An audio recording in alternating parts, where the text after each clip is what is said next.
श्री परमात्मने नमः। ओम श्री गुरुभ्यो नमः। ओम ब्रह्मैवाहमस्मि ब्रह्मैवाहमस्मि ब्रह्मैवाहमस्मि। ओम ईश्वरो गुरुः आत्मेति मूर्तिभेद विभागिने व्योमवद्व्याप्तदेहाय दक्षिणामूर्तये नमः। श्रुतिस्मृतिपुराणानाम् आलयं करुणालयम् नमामि भगवत्पादं शङ्करं लोकशङ्करम्। शङ्करं शङ्कराचार्यं केशवं बादरायणम् सूत्रभाष्यकृतौ वन्दे भगवन्तौ पुनः पुनः। हरि ओम। वेदांत Chhandavali.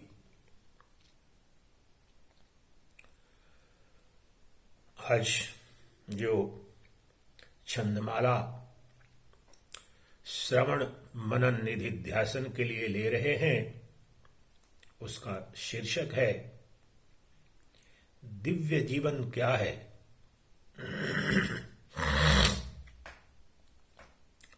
What is divine life. Divya जीवन क्या है, इसका वर्णन करते हैं परमयति भोले बाबा। और दिव्य जीवन के संबंध में जाने बिना हमारा जीवन भी दिव्य नहीं हो सकता है। तो अपने जीवन को दिव्य बनाने के निमित्त और उस परम दिव्यत्व को उपलब्ध होने के लिए आइए जानते हैं कि दिव्य जीवन कैसा होता है, दिव्य जीवन किसे कहते हैं, दिव्य जीवन क्या है। दिव का उजाला अर्थ है, दिव भाव है सो दिव्य है। सच्चा उजाला ब्रह्म है जो सर्वदा ही नित्य है। जो ब्रह्म है सो दिव्य है, जो दिव्य है सो ब्रह्म है। जो ब्रह्म से देवे मिला जीवन कहाता दिव्य है। जो ब्रह्म से देवे मिला जीवन कहाता दिव्य है। जीवन कहाता दिव्य है।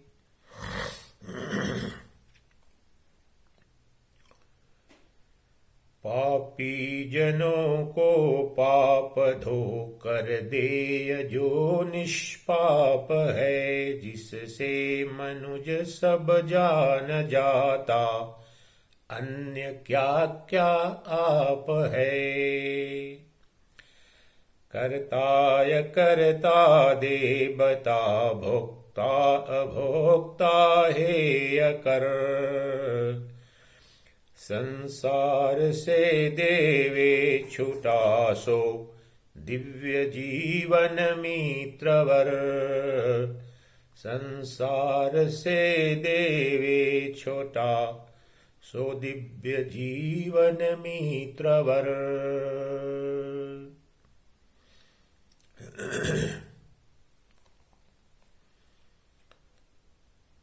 काया तथा मन वाक्य से करना सदा उपकार है।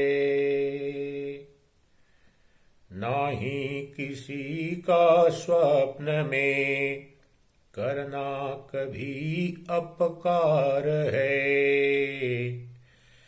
सद्ब्रह्म सब में देखता, करता सभी से प्यार है। जीवन उसी का दिव्य है, सीधा सरल व्यवहार है। जीवन उसी का दिव्य है, सीधा सरल व्यवहार है। जग है असत या सत्य है, नाही कभी भी देह सत। सुर सिद्ध ऋषि मुनि देव आदिक, देह सबका है असत।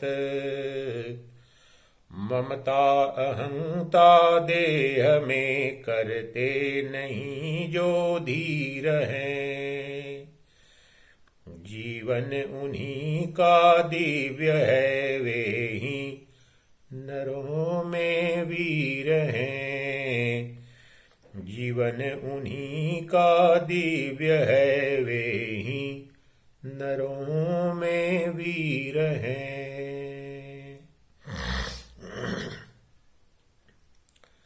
मिथ्या जगत भी दुख देता, देखने में आय है। जब तक न होय विवेक, तब तक दुख नाही जाय है।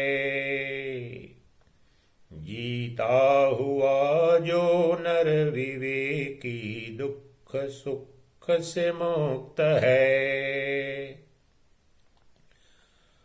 सो दिव्य जीवन जीवता शम दया, सो दिव्य जीवन जीवता शम दम दया से युक्त है।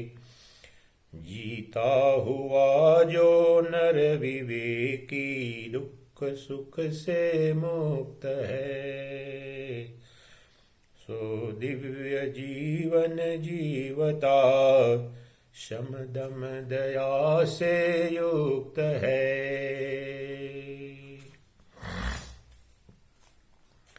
सब इंद्रियां स्वाधीन है, ना भोग में मन जाय है। समहानि में सब लाभ में, ना मन विषमता आय है।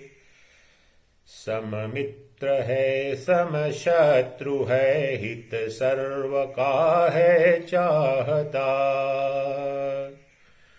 उस धीर का है दिव्य जीवन, वास्तविक कहलावता। सर्वत्र करता ब्रह्म दर्शन, ना किसी से बैर है। आनंद माही मग्न है, करता जगत की सैर है।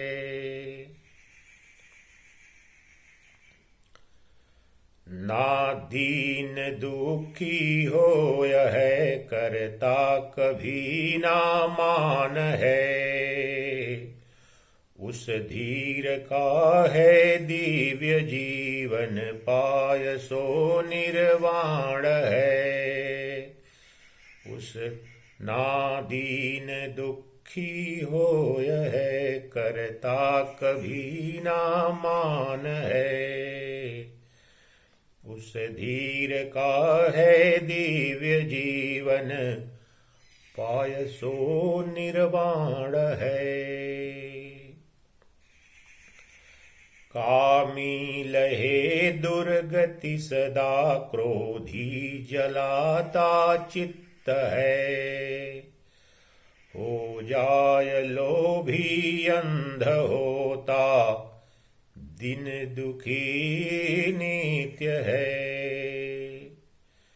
तीनों तजे ईश्वर भजे, सुख शांति निश्चय पाय है। जीवन सफल उस धीर का ही दिव्य माना जाय है। तृष्णा सुखाती ना जिसे, चिंता जलाती ना जिसे, आशा रुलाती ना जिसे, ईर्ष्या सताती ना जिसे, सम शांत रहता सर्वदा, सम शांत रहता सर्वदा, हलचल न मन में आय है। सो दिव्य जीवन भोगता, साम्राज्य अक्षय पाय है। तृष्णा सुखाती ना जिसे, चिंता जलाती ना जिसे, आशा रुलाती ना जिसे, ईर्ष्या सताती ना जिसे, सम शांत रहता सर्वदा, हलचल न मन में लाय है। सो दिव्य जीवन भोगता, साम्राज्य अक्षय पाय है। सो दिव्य जीवन भोगता, साम्राज्य अक्षय पाय है। भोला कभी मत दीन हो, मत तू किसी की आश कर, संतुष्ट हो रे आप में, प्रारब्ध पर विश्वास कर। भज दिव्य जीवन सर्वदा, शम दम दया से युक्त हो, विश्वेश्वर की ले शरण, भव जेल से छुट मुक्त हो। विश्वेश की ले शरण, भव जेल से छुट मुक्त हो, भव जेल से छुट मुक्त हो, भव जेल से छुट मुक्त हो, भव जेल से छुट मुक्त हो। ओम हरि ओम।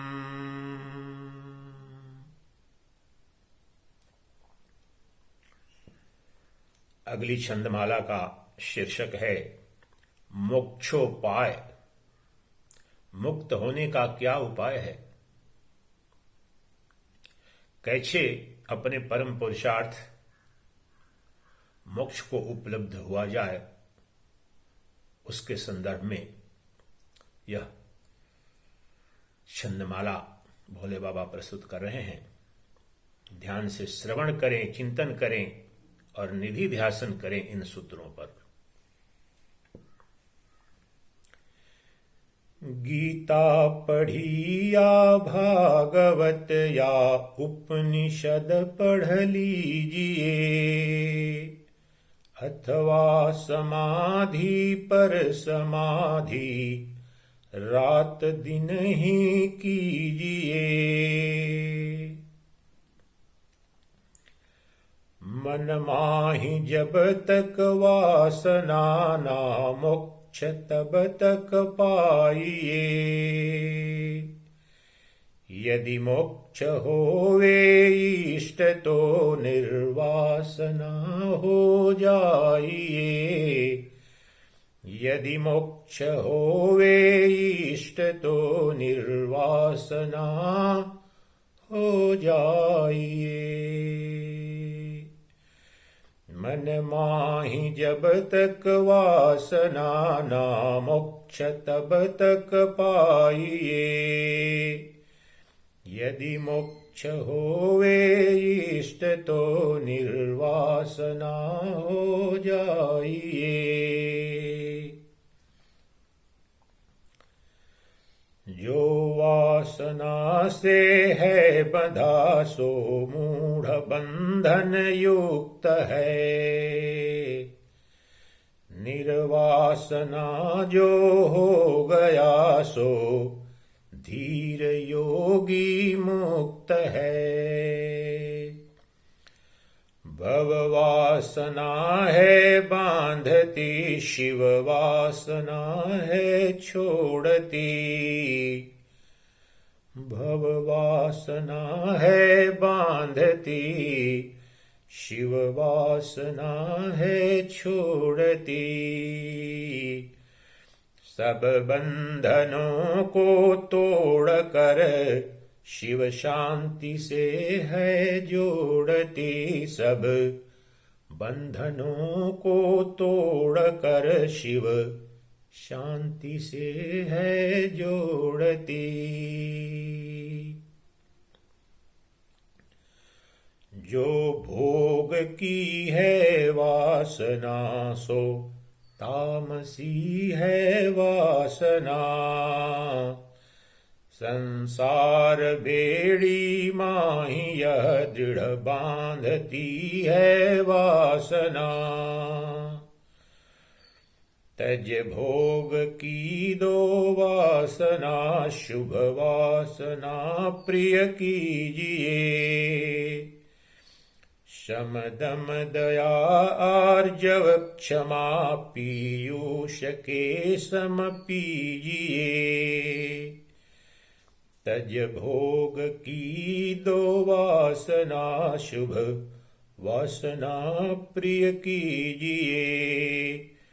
शम दम दया आर्जव क्षमा पीयूष के सम पीजिए। इस तत्व के निरूपण के साथ ही अष्टावक्र गीता प्रारंभ होता है। राजा जनक से जो ज्ञान संवाद होता है महर्षि अष्टावक्र का, और जो पहला प्रश्न करते हैं जनक, यही करते हैं कि मोक्ष कैसे मिलेगा हे प्रभु, वैराग्य कैसे होगा, ज्ञान कैसे उपलब्ध होगा। तो उसके उत्तर में जो महर्षि अष्टावक्र कहते हैं वो यही तत्व है।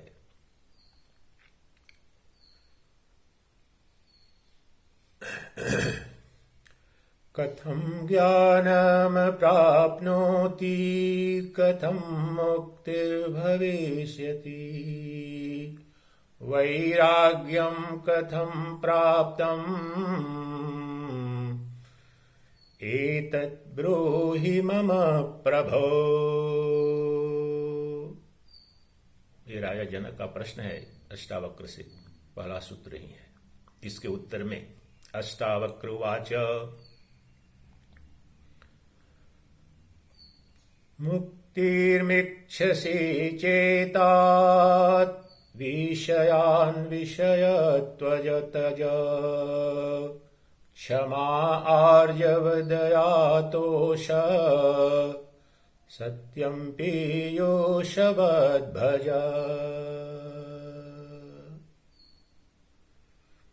समस्त वेदांत दर्शन है इसमें। यही सबसे मौलिक प्रश्न है मानव जाति का, और इसका उत्तर भी एक सूत्र में महर्षि अष्टावक्र ने दे दिया। प्रश्न यह था कि हे प्रभु, राजा जनक ने पूछा, हे प्रभु, ज्ञान कैसे होगा, वैराग्य कैसे होगा, मोक्ष कैसे उपलब्ध होगा, कृपा करके मुझे ये बताएं। तो अष्टावक्र कहते हैं, हे पुत्र, यदि तुम मोक्ष चाहते हो, विषयान विषय त्यज। अगर तुम मोक्ष चाहते हो तो विषयों का, विषय भोगों का, विषय की कामनाओं का विषवत त्याग कर दो। विष से ही विषय बना है, जो मारता है, जो हत्या करता है, तुम्हारा नाश करता है। विष किसे कहते हैं? विष खाने से, विष का पान करने से मृत्यु हो जाती है। तो विषय भोग ही तुम्हारे शाश्वत जीवन, जो सच्चिदानंद स्वरूप, जो तुम्हारा आत्मदेव है, उसकी हत्या कर देता है और तुम आत्महंता बनते हो। प्रत्येक विषय भोग तुम्हें आत्महंता बनाता है। भगवत गीता में कृष्ण भी यह उद्घोष करते हैं, विवेक चूड़ामणि में जगत गुरु आदि शंकर भी ये उद्घोष करते हैं। श्रुति भगवती का यह उद्घोष है कि जो अपने आत्म स्वरूप को जानने के लिए प्रयास नहीं करता, उसे जान नहीं लेता, उसे उपलब्ध नहीं हो जाता, वह आत्महंता है। आत्मा को नहीं जानना, आत्मा से अनभिज्ञ होना, अर्थात शरीर बोध में जीना, जो क्षण भंगुर है, नश्वर है, मरण धर्मा है, जड़ है, असत है, उसको अपना आत्मा मानना, यही आध्यात्मिक आत्महत्या है। वेदांत की यह उद्घोषणा है। तो अगर आपने आत्मकल्याण के निमित्त, आत्मज्ञान के निमित्त, मोक्ष के निमित्त अगर प्रामाणिक रूप से प्रयास नहीं किया, प्रयत्न नहीं किया, यह दुर्लभ मनुष्य जीवन पाकर भी, जिसमें विवेक शक्ति परमात्मा ने प्रदान की है, नित्यानित्य वस्तु विवेक, सत्या असत्य वस्तु विवेक, फिर भी आपने विषय भोगों में ही अगर जीवन बिता दिया तो आपने इस जीवन को नष्ट कर दिया। इसे यूनानी दार्शनिक शुक्रात ने इस तत्व को एक ही वाक्य में कहा, इसी तत्व को थोड़ा दूसरे रूप में, लेकिन तत्व यही है। An unexamined life is a total waste. अविवेकी पूर्ण जीवन पूरी तरह से निरर्थक है। वह मानव जीवन जो विवेक नहीं करता है कि मेरे आने का उद्देश्य क्या है, इस मनुष्य जीवन का उद्देश्य क्या है, मेरा लक्ष्य क्या है, तो वह जीवन तो पूरी तरह निष्फल हुआ। पशु पक्षी के जीवन में और मनुष्य के जीवन में तो अंतर इतना ही है कि मनुष्य के पास परमात्मा ने विवेक शक्ति दी है, नित्यानित्य वस्तु विवेक की। अगर उस सत्य असत्य, नित्य अनित्य, ब्रह्म और मिथ्या जगत के बीच भी अगर हम भेद न कर पाए, विवेक शक्ति हमारी हमें यह नहीं समझा पाई, बोध नहीं करा पाई, तो हम पशु हैं।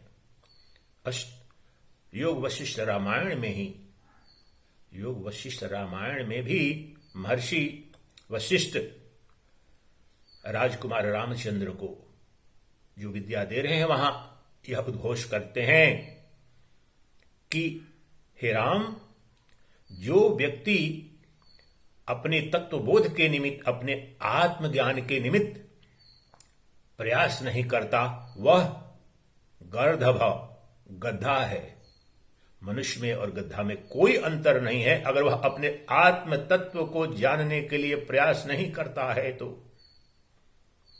इसी तत्व को मनु महाराज मनुस्मृति में कहते हैं,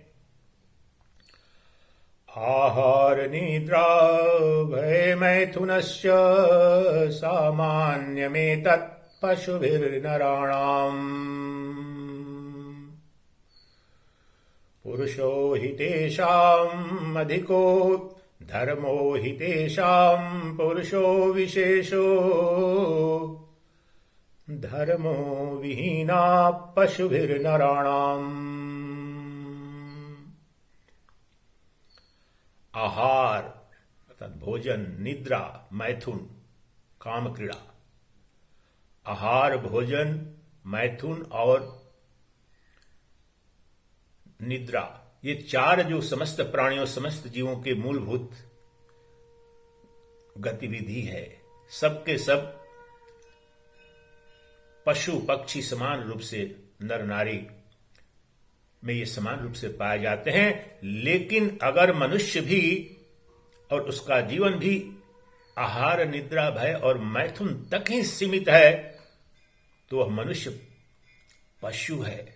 पशु में और मनुष्य में कोई अंतर नहीं है। धर्म शब्द का प्रयोग मनु महाराज ने किया, इसी अर्थ में किया है। धर्म का लक्ष्य है तत्वबोध, सत्य क्या है, शाश्वत सत्य क्या है, हमारा स्वरूप क्या है? क्या यही शरीर हमारा परिचय है? मरणधर्मा क्षणभंगुर, जड़ असत, नित्य दुखग्रस्त, भयग्रस्त, अभावग्रस्त, यह जो शरीर, क्या यही हमारा परिचय है? इसके जानने के निमित्त जो वृत्ति होती है, जो विवेक जगता है, उसे धर्म कहते हैं। धर्म का बड़ा व्यापक यहां पर अर्थ है मनुस्मृति में। तो ये उद्घोष है सर्वत्र कि अगर आपने अपने आत्म स्वरूप को जानने के निमित्त प्रयास न किया, प्रयत्न नहीं किया, और आहार निद्रा भय मैथुन में ही यह परम दुर्लभ, सुर दुर्लभ मनुष्य जीवन को बिता दिया, तो अपने जीवन को नष्ट कर दिया, और तुम मानव नहीं, तुम पशु के समान ही तुमने अपना जीवन जिया है। मानव की गरिमा तो उस परम शाश्वत जीवन को उपलब्ध हो जाने में है, उस दिव्य जीवन को जान लेने में है, जिसे जान लेने के पश्चात न जानने को कुछ शेष रहता, न कुछ पाने करने को शेष रहता, क्योंकि जो भी प्राप्तव्य है वह प्राप्त हो जाता है, जो भी ज्ञातव्य है वह ज्ञात हो जाता है, क्योंकि तुम यह जान लेते हो कि तुम शुद्ध बुद्ध, नित्य मुक्त, अद्वितीय सच्चिदानंद घन ब्रह्म हो। तुम अद्वितीय तत्व हो, तुम शाश्वत तत्व हो, तुम्हारा जीवन शाश्वत है, एक छत्र है, स्वयंभू है, और तब तुम अपने परम वैभव को उपलब्ध होते हो। इसीलिए मोक्ष को, आत्मज्ञान को परम पुरुषार्थ अर्थात परम लक्ष्य, परम अर्थ इस जीवन का अंतिम अर्थ है। अगर यह अर्थ फलित न हुआ तो समस्त मानव जीवन व्यर्थ हुआ, निरर्थक हुआ। बावजूद इसके हम अपना जीवन प्रतिपल विषय भोगों में, आप जो कि आभास मात्र हैं, हमारी आत्मा के ही आभास मात्र हैं, कल्पना मात्र हैं, उन्हीं में नष्ट कर देते हैं। जो विष के समान हमें, जो विषय भोग विष के समान हमारी हत्या कर रहा है, हमारा नाश कर रहा है, हमारी आत्महत्या कर रहा है, उन विषय भोगों के प्रति हमारी कितनी आसक्ति है, यह जान भी नहीं पाते हैं। और जब तक यह जान नहीं पाएंगे कि ये विषय भोग हैं, यही विष है, यही तुम्हें वास्तविक भोग, जो अपना आत्मानंद है, ब्रह्मानंद है, अच्युतानंद है, दिव्यानंद है, अखंडानंद है, अद्वैतानंद है, अभयानंद है, परमानंद है, नित्य उपलब्ध है, परंतु इस झूठे काल्पनिक मायावी विषय भोग ने तुम्हें उससे वंचित कर दिया है। विषय भोग की कामना ने ही तुम्हें उस महाभोग से, जो दिव्य जीवन में स्वतः उपलब्ध है, नित्य उपलब्ध है, जो तुम्हें सम्राटों का सम्राट बनाती है, उससे वंचित होकर तुम दरिद्र का जीवन जीते हो, दरिद्र के रूप में रहते हो और दरिद्रता में ही मर जाते हो। यह मानव जीवन की गरिमा नहीं है, मानव जीवन पाने का भी अपमान है। अगर तुमने अपने उस अमर स्वरूप को, आत्म तत्व को नहीं जाना और जीवन को विषय भोगों के लिए ही जिया और विषय भोगों में ही मर गए, विषय भोग तो कभी तृप्ति प्रदान कर नहीं सकते हैं, क्योंकि वास्तव में उनका अस्तित्व ही नहीं है, वे काल्पनिक हैं, स्वप्नवत हैं। जिस प्रकार से अगर आपको भूख लगी हो तो 56 प्रकार के व्यंजन भी हों, उनकी तस्वीर आपको दिखाई जाए तो तस्वीर का दृष्टि भोग करके आपकी भूख नहीं मिटती। आपको बहुत जोर की प्यास लगी है और अमृत कलश या अमृत सागर का ही आपको फोटो दिखाया जाए वीडियो दिखाया जाए तो प्यास तो नहीं बुझेगी उससे। देखना अच्छा जरूर लगेगा लेकिन प्यास नहीं बुझेगी, तृप्ति नहीं मिलेगी। उसी प्रकार से ये समस्त जो प्रपंच जगत में पंच विषय हैं, ये सब के सब आभास मात्र हैं हमारी आत्मा के। हमारे आत्मानंद का प्रतिबिंब ही समस्त विषय भोगों में प्रतिबिंबित हो रहा है, और हम वह अनंत अखंड बिंब है, सच्चिदानंद घन स्वरूप बिंब है, जो अनंत आनंद सिंधु है, अखंड ज्ञान सूर्य है और सनातन शाश्वत जीवन है। उसे भूल जाते हैं उन्हीं आभास मात्र के स्वप्न के काल्पनिक भोगों के लिए। यह कितनी बड़ी मूर्खता है। अपना गला स्वतः काट रहे हैं, अपनी आत्महत्या स्वतः कर रहे हैं बिना किसी प्रयोजन के अज्ञानवश। समस्त श्रुति भगवती, समस्त वेद, समस्त संत मुनि इसी से बचने के लिए और अपने परम सौभाग्य को उपलब्ध हो जाने के निमित्त प्रवचन कर रहे हैं, ज्ञान दे रहे हैं। यह ज्ञान परंपरा तो स्वतः श्रीमन नारायण से प्रारंभ होकर चली आ रही है। आपको सम्राटों का सम्राट बनाना ही उसका उद्देश्य है। जो नित्य सम्राटों का सम्राट है वह भिखारी का जीवन जिए, ये तो शोभा नहीं देता। इसलिए संत महात्मा आत्मज्ञानी श्रोत्रिय ब्रह्मनिष्ठ जो गुरु हैं, वह कृपा करके अपने जिस सौभाग्य को उपलब्ध हुए हैं, परम अमृत के अनंत आनंद सिंधु का जो भोग कर रहे हैं, वह भोग तुम्हें भी उपलब्ध कराना चाहते हैं। परंतु तुम्हारा भी तो कर्तव्य बनता है कि उसे जानने के लिए तुम प्रामाणिक रूप से प्रयास करो। बिना तुम्हारे प्रयास के तो संभव नहीं है। इसलिए समस्त वेदांत दर्शन इस वेदांत छंदावली में भोले बाबा ने रख दिया है। ध्यान से आप इसे श्रवण करें। एक पंक्ति और एक तत्व का श्रवण 100 बार, और उसी तत्व का चिंतन मनन 1000 बार, और उस पर निधि ध्यासन अर्थात गहन चिंतन, समाधि पूर्वक चिंतन 1,00,000 बार जब हो जाता है तो तत्वबोध हो जाता है, आत्मज्ञान हो जाता है। बार बार, क्योंकि जो अध्यास हो गया है शरीर होने का, उस अध्यास को ही तो मिटाना है। ये जड़ मन बुद्धि अंतःकरण इंद्रियों और शरीर का जो संघात है, यह अध्यास मात्र है, मेरी ही कल्पना है, मैं इसमें नहीं हूं, यह मुझ में कल्पित है।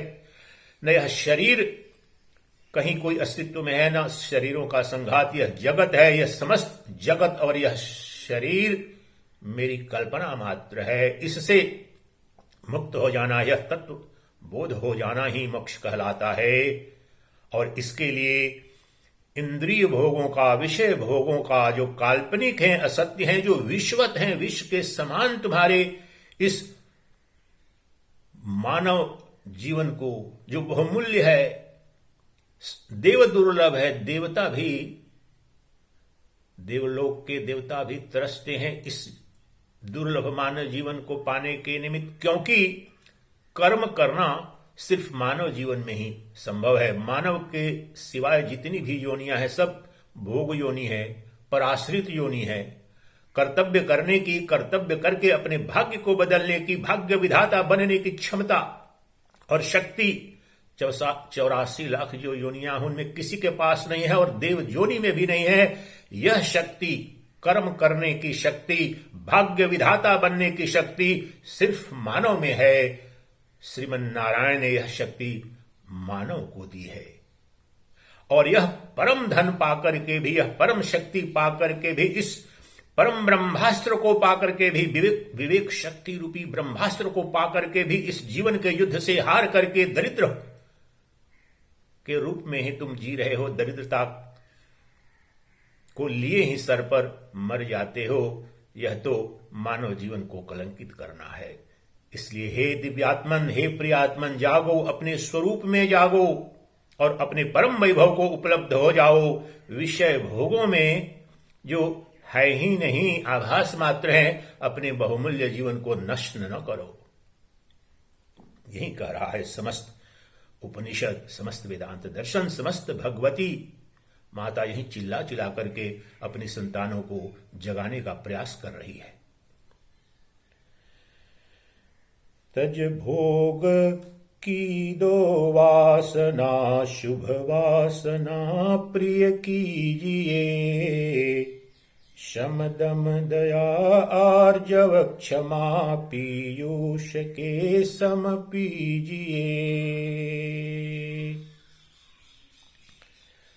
जो भी करो सब देह से, मत संग मन में कीजिए। मन के सभी ये धर्म आत्मा तक न आने दीजिए। व्यवहार बाहर कीजिए, सम शांत भीतर से रहो। चिन्ह मात्र की कर भावना, सुख दुख आदिक सब सहो। शम आदि की भी वासना, दो चित्त से फिर त्याग तुम। चिन्ह मात्र में ही नित्य हो, करते रहो अनुराग तुम। सब वासनाएं त्याग जो, चिन्ह मात्र में डट जाय है। संसार से सो छूटता, सो ही परम पद पाय है। आत्म पद ही परम पद है, उसे ही मोक्ष कहते हैं। अपने स्वरूप का बोध हो जाना ही परम पद को, शाश्वत जीवन को उपलब्ध हो जाना कहा जाता है वेदांत में। शम आदि की भी वासना, दो चित्त से फिर त्याग तुम। चिन्ह मात्र में ही नित्य हो, करते रहो अनुराग तुम। सब वासनाएं त्याग जो, चिन्ह मात्र में डट जाय है। संसार से सो छूटता, सो ही परम पद पाय है। ये जो परम पद है, श्रीमद् भागवत महापुराण की परम पूर्णाहुति है, जो शुकदेव ने परीक्षित को ज्ञान दिया। 7वें दिन तक्षक के काटने से उनकी मृत्यु के लिए जो अभिशप्त हुए थे, तो यह जो भागवत पुराण का जो ज्ञान है उसकी पूर्णाहुति कहाँ होती है, इसी अनुसंधान कराते हैं। सब कथा सुनाने के पश्चात 7वें दिन परमहंस शुकदेव परीक्षित को बोलते हैं, और वो मंत्र भी इसी परम पद से, वो महामंत्र है। आपको सुनाता हूं वह महामंत्र। जिस प्रकार से 4 महावाक्य हैं उपनिषद में, उन्हीं चार महावाक्यों की तरह ही, भाषा अलग है, शब्द अलग है, लेकिन वही तत्व है। और परम पद क्या है उसमें प्रतिष्ठित करा देते हैं, उपलब्ध करा देते हैं। यही 7वां दिन तक्षक शरीर को काटे उसके पहले ही परीक्षित को बोध हो जाता है। क्या कहा शुकदेव ने, हे राजन अनुसंधान करो। ये आज के आपके गाने बजाने नाचने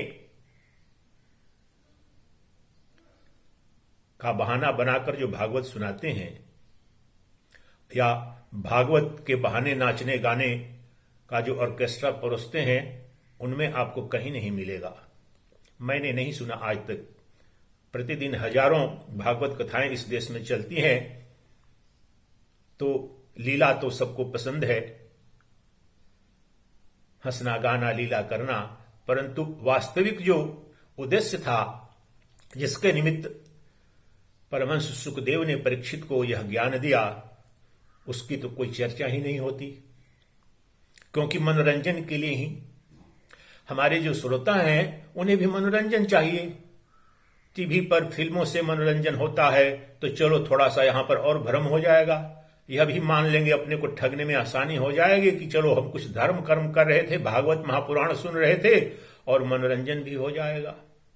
वास्तव में तुम्हारा लक्ष्य मनोरंजन है, मनोभंजन नहीं है। अध्यात्म की यात्रा तो मनोभंजन के संकल्प से प्रारंभ होती है, जिस संकल्प से परीक्षित गंगा के तट पर सुखताल में आकर के बैठ गए थे और सब ऋषिगण आकर के वहां बैठ गए और सुखदेव ने जो ज्ञान दिया, जब नारद मुनि ने आग्रह किया उनसे, तो उस ज्ञान की परम पूर्णाहुति इसी परम पद में, और मंत्र वह इस प्रकार है, आपके लिए भी है, आप उसे गहन अर्थ उसका समझें। सुखदेव ने कहा, हे राजन, अब तुम अनुसंधान करो अपने स्वरूप का और उसमें प्रतिष्ठित हो जाओ। यह अनुसंधान करो, अहम ब्रह्म परम धाम, ब्रह्माहम परमं पदम्, अहम ब्रह्म परम धाम, ब्रह्माहम परमं पदम्, ब्रह्माहम परमं पदम्। मैं वह ब्रह्म हूं जो परम धाम है, और जो परम धाम है, परम गति है, वह मेरा धाम है। मैं वही हूं, मैं ब्रह्म हूं। जो परम पद है, जो परम धाम है, वह मेरा शाश्वत धाम है, और मैं वही धाम हूं, वही परम पद हूं, मैं वही ब्रह्म हूं। अब मैंने जान लिया, समस्त जीवन मृत्यु, यह जो अभिशाप घटित हुआ था तक्षक के द्वारा काटे जाने का, वह तो कल्पित शरीर है। मैं उस शरीर के अंदर जो शरीरी हूं, उस देह के अंदर जो देही आत्मा हूं, वह तो परम पद, नित्य परम पद और परम धाम में प्रतिष्ठित होने वाला ब्रह्म है। वही ब्रह्म मैं हूं। इसलिए अब मुझे जन्म मृत्यु से कोई संबंध नहीं है। मैंने उपलब्ध कर दिया गुरुदेव की कृपा से। हे गुरुवर, हे परमहंस सुखदेव, आपके चरणों में कोटि कोटि प्रणाम। आपने जिस परम वैभव को उपलब्ध कराया, जो परम पुरुषार्थ, परम सौभाग्य, परम पद आपने उपलब्ध कराया, उसके लिए मैं नित्य आभारी हूं आपका। आपके चरणों में कोटिशः प्रणाम। अब मुझे उस सुर दुर्लभ पद को आपने उपलब्ध करा दिया। वही परम पद मेरा स्वभाव है, वही परम पद मेरा नित्य घर है, नित्य निवास है। वह नित्य अनंत आनंद सिंधु है, अखंड ज्ञान तत्व है।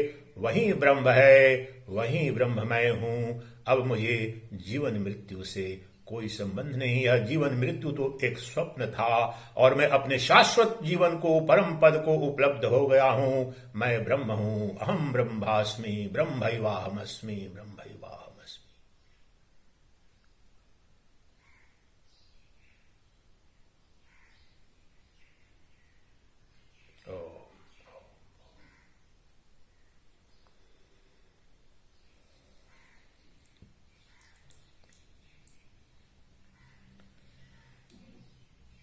सब वासनाएं त्याग जो चिन्ह मात्र में डट जाय है, संसार से सो छूटता, सो ही परम पद पाय है,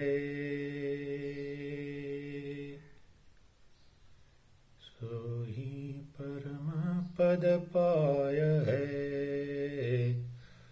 सो ही परम पद पाय है।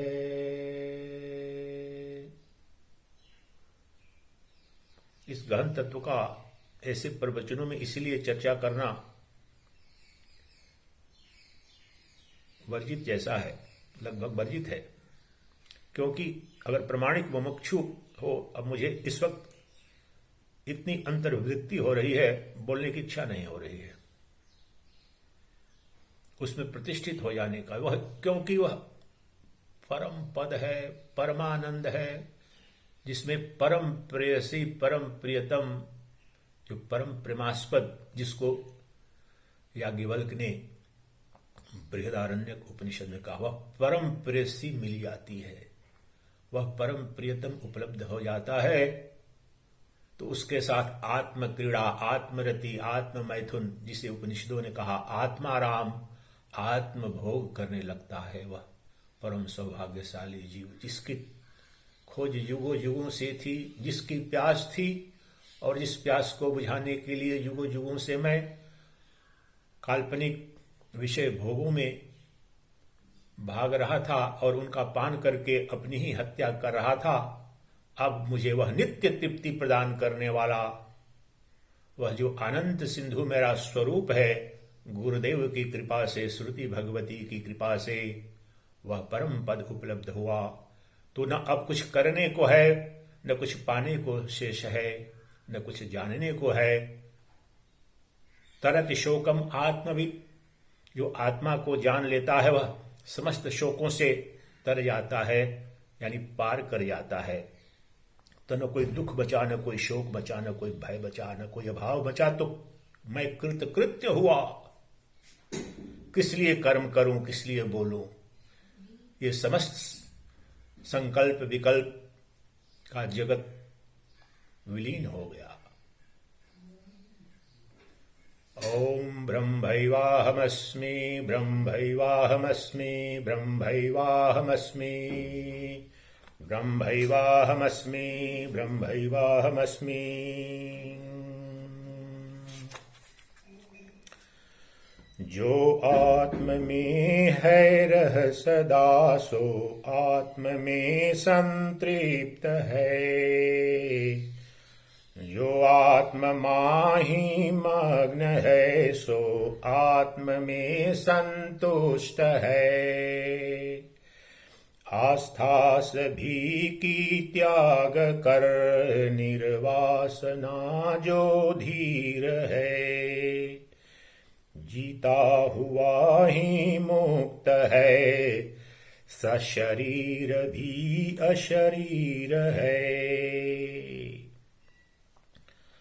वास्ता न उसका कर्म से, ना अर्थ कुछ नैष्कर्म से। निर्वासना जो हो गया, सो छूट गया सब धर्म से। स्वाध्याय का, श्रुति श्रवण का, अथवा मनन का, ध्यान का। निर्वासना हो जावना, फल है यही विज्ञान का। जो दृष्ट या दृष्टत्व है, ये अंग सब ही भांति हैं। बिन तत्व के जाने हुआ, होती कभी ना शांति है। जो तत्व लेता जान है, सो धीर होता शांत है। निर्वासना हो जाय है, होता न फिर सो भ्रांत है कर्म जितने लोक में, सब कर्म हैं तन के लिए। पाताल या स्वलोक या नर लोक जाने के लिए। जब तक करेगा कर्म, तब तक शांति नाही पाएगा।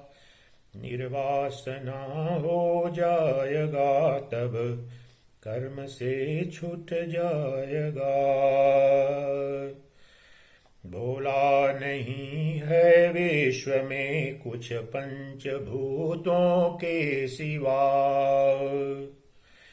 यदि देख लीने वाह वाह, देखे नहीं तो वाह वाह। चिंता सभी की छोड़ केवल आप में तल्लीन हो। मत देह धर मत मर कभी न हो, दुखी ना दीन हो, न हो दुखी ना दीन हो। हरि ओम। एक और छंदमाला ले रहे हैं जिसका शीर्षक है घड़ी कहती है। जो समय बताने वाली घड़ी है वो क्या कहती है, क्या संदेश देती है, इसका ध्यान से श्रवण करें। अब तक बहुत सुनते रहे, सब सुन लिया है आपने, केवल सुना ही है नहीं, सुन गुन लिया है आपने। खट खट करूं मैं सदा, सो भी सुना है आपने, सुनते हुए भी कर दिया पर अनसुना है आपने। ना ध्यान दे कर है सुना, अब ध्यान दे सुन लीजिए, चिल्ला रही हूँ आपको मैं यह बताने के लिए।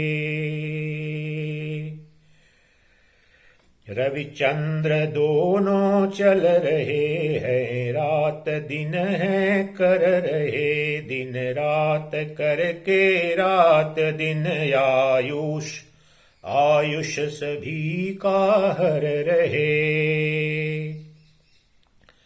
जो कार्य करना कल हो सो आज ही कर लीजिए, जो आज करना हो यसो आरंभ अब ही कीजिए।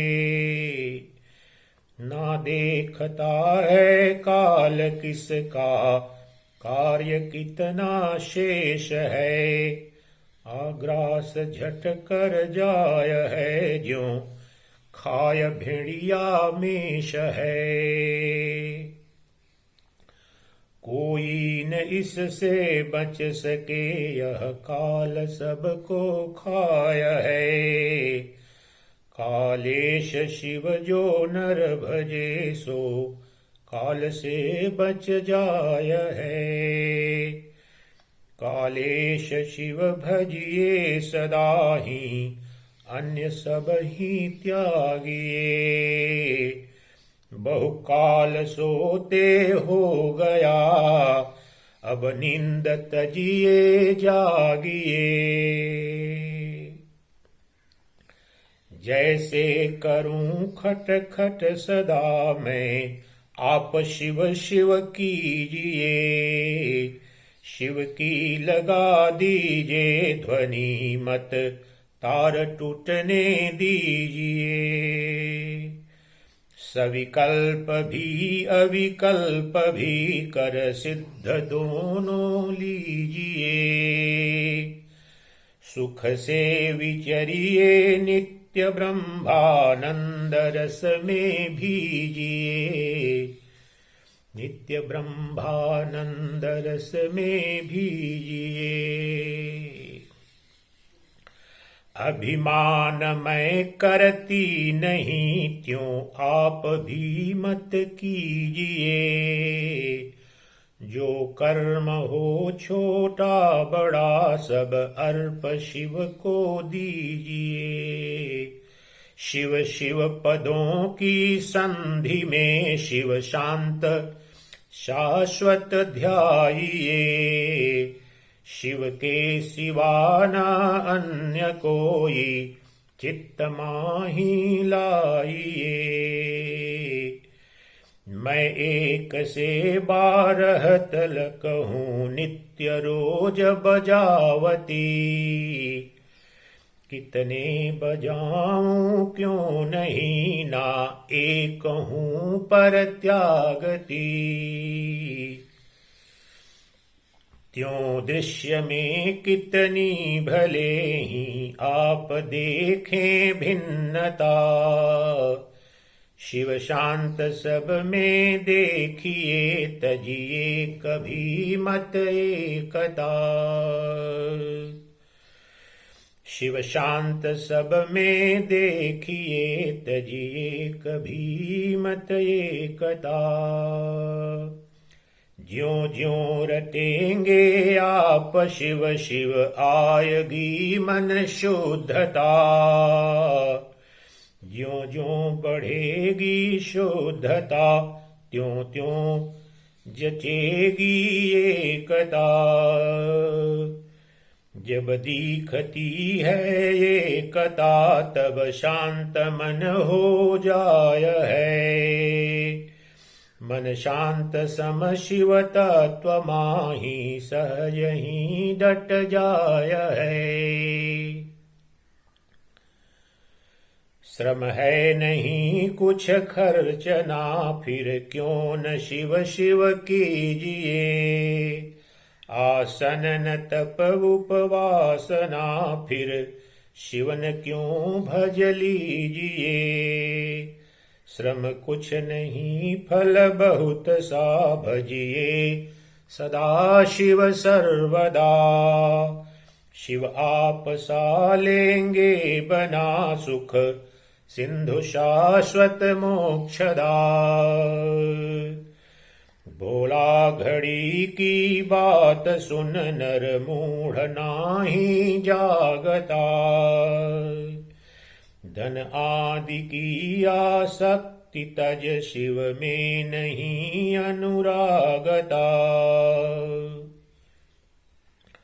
नर धीर सुनकर बात यह, आसक्ति सब ही त्यागता।